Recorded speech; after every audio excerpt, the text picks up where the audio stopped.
Hey guys, and welcome to this edition of our off-road camper build.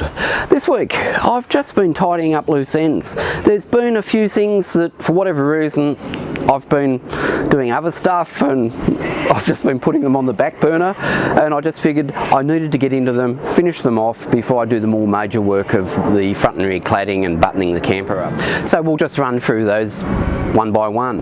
Now you'll notice the mudguards are now painted and back on. Quite happy with how they've turned out. Now there's a few ways I could have gone with those. I could have wrapped aligned them.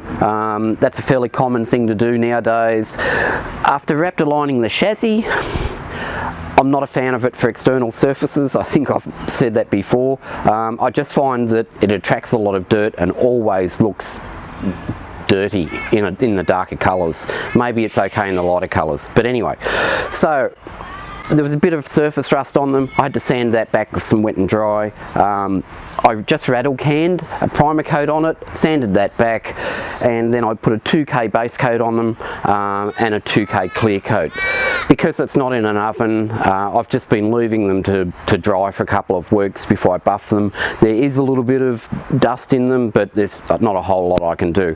But they have come out quite good, and with some buffing, most of that dust will come out of them. So very happy with those, and I can now say they're done.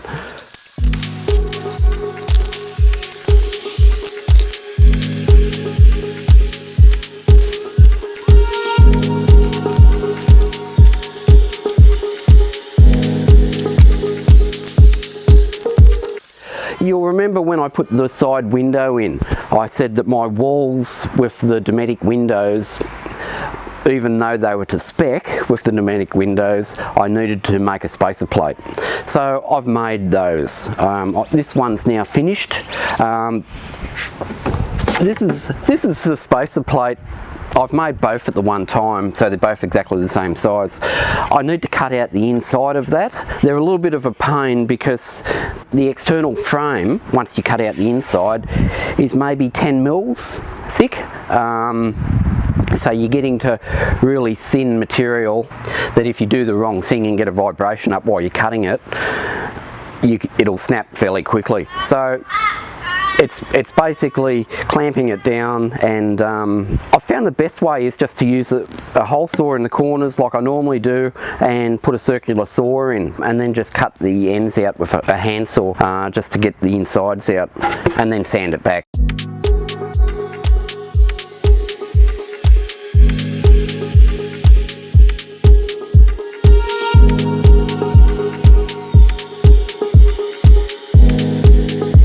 So yeah, they've turned out quite good. I did have questions what to do with the edges on these, because you don't see the front and the rear, you see the edges. I could edge band them with the gloss white, but the interior trim isn't brilliant white and the walls are a timber. So in the end I've just figured we'll leave them for the plywood and just clear coat them, and it's actually turned out quite good. I've also done the cutouts for the rear blinkers, which was interesting because that is 111mm hole saw, and yeah, she was a big fella. Into those we'll sink these LED lights, and I think aesthetically that's not a bad look once that's covered and the lights are in and the hatches on.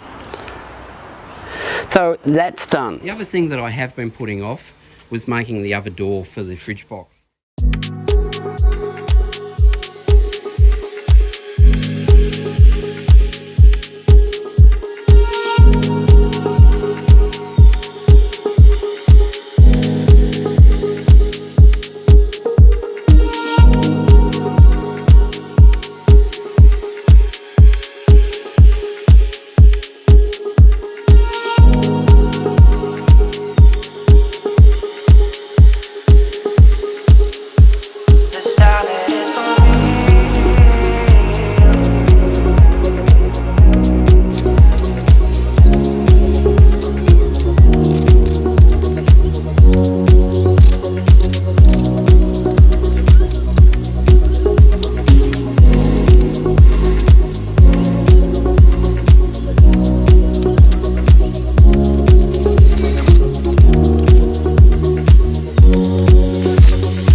that's all now done.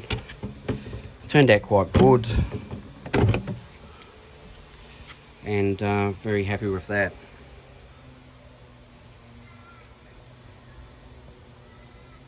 So the fridge box is now finished basically. One thing that will change in here is I'm not going to use this Dometic battery. I did buy this to use in the Jeep with the fridge in there. So what I have done is I've purchased a Red Arc 25 amp battery charger.